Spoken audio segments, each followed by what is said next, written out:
Well,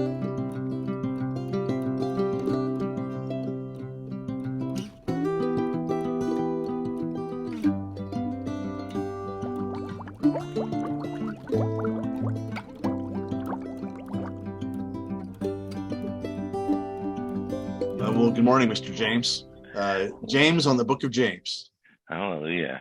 And my favorite slogan is Shabbat Shalomi, my homie. So that's actually, yeah. Every time I talk to you on the phone, you say "Shalom, me, my homie," That's and that's what your shirt actually says. Is yeah, yeah, in Hebrew. Now, technically, it's a meme Sophie instead of just a regular meme because it's a yud behind it. So that's a little bit of a grammatical error. phonetically sounds out Shalomi. Yeah, Shalomi, yes, yeah, that's pretty. because all the homies that are out there. That's right. Rolling with my theological homies. Yeah. So tell us what you're up to these days. So we started a meeting, our congregation here, Wild Branch Ministries, and so we meet on Sunday morning at my house. And we're not messianic, but we're kind of right up close next to it. As far as my passion, my dream, my vision is to restore to at least my experience in the congregation of a church, and then across the board is what was lost 1,800 years ago. Why did we diverge from a very Jewish-centered faith to a very Roman and Greek-centered faith? And there's lots of reasons historically, politically, et cetera, why that happened. But my goal is to restore what was lost and bring us back to a first century church in a 21st century context. So we're at a campfire, everybody's smoking cigars and talking, and there's guys who pastor churches of 15,000 people in California. And so in the pandemic, it just started. They're shutting churches down left and right. And we all think this is getting close. I mean, what's going to happen next? And this pastor looks at me and says, Jim, what do you think? He's from Georgia. He's got a Georgian accent. And I said, dude, you don't want to know what I think. He goes, yeah, dude, Jim, go ahead and share it. And I said, listen, dude, are we doing anything, any church here in town, not just this one, but any church? If Jesus or Paul or any of the disciples showed up today, would they recognize anything we're doing? Anything? And everybody, it was so quiet you could hear a pin drop, and everybody shook their head no, and you could see the remorse and the guilt on their face, because some of these guys have been ministering for 30 or 40 years. The pastor I was talking to, I went to his church 30 years ago. He was a leader in a big movement, etc. And they all shook their head no. And I said, I think we need to get back to what they would recognize. I can concur with what you're saying on two levels. Not only what it looks like externally, large buildings with rows of chairs is a very Greco-Roman. I mean, think of their theaters. Right. Versus the early church met, if I understand correctly, with maybe 30 or 40 people in a room where they could. It was an open dialogue. It wasn't a lecture, but it was interactive. And what I love is there's a wider movement to bring believers back to the roots of our faith, and it's not just messianics. It's guys I'm into, Tom Wright or Dallas Willard, of a 15th century reaction to the Catholic Church, where everything is focused on how do we find the polar opposite of anything that looks like works-based Christianity.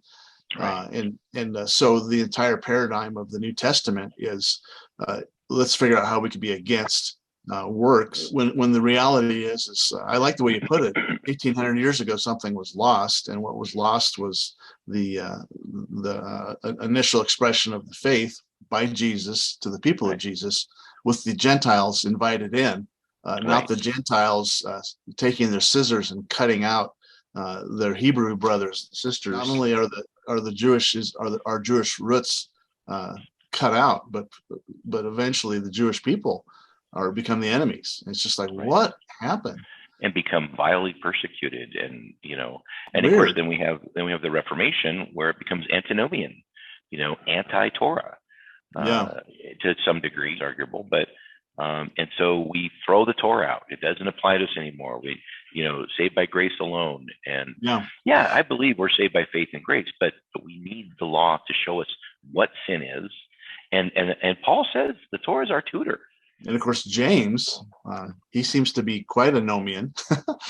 Yeah. And I think everyone knows that Martin Luther had if he could figure out a way to get James out of the New Testament, he would have done it. But James, right. probably the first book of the New Testament written, either between James and Galatians, written by Jesus's brother. And it's just hard. It's hard to justify throwing it out. And yet he seems to have a different paradigm on this faith works debate, which is such an artificial construct. Well, are they really Christians? Because they think we're saved by works. It's not even about Jesus anymore. It's about how we view the law and how we cut it out. Right. And James, his name wasn't James. Nobody called him that. It was until the translation to English by the King James Authorized Version, the king wanted his name in the scriptures. Really? Because in the Old Testament, it's Yaakov, Jacob. But King James wanted his name in the book. His name was Yaakov. In Hebrew, so what you're saying is if we were transported in a time machine 2,000 years ago and stood in front of this guy and said James, he would look around wondering who we're talking to. Yeah, there's no J in Hebrew, first of all. So at least James. It should be James. James, no, but it's Yaakov. Yeah. He was the chief rabbi of the early church. Remember, the first debate was, can Gentiles become believers? Do they have to become Jews? Yeah. And that was settled. And James presided, or I almost hate saying James now, but James presided over that debate in Acts 15. And it's interesting how that turned out. And they think that this letter was written before that, because there's no mention of the debate, at least in this letter. Right. You'd think if it was post-debate, you would have mentioned that, because it's critical and significant. But yeah, I mean, for sake of argument, we'll use the name James. And that's where my heart is about the 1,800 years ago. Yeah. Began to shift away from a very Hebraic roots foundational theology. The center of the church was moved from Jerusalem over time to Rome. Yeah. And why? Why would that happen? Yeah, it's politics. It's the same thing that the Celtic Christians complain about. How the Irish are.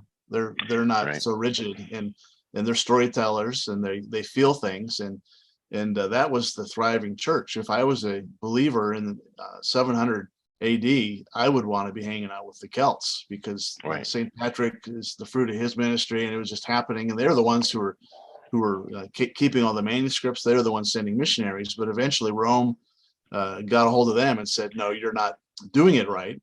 You're celebrating things on the wrong days, and you're not submitted to our authority.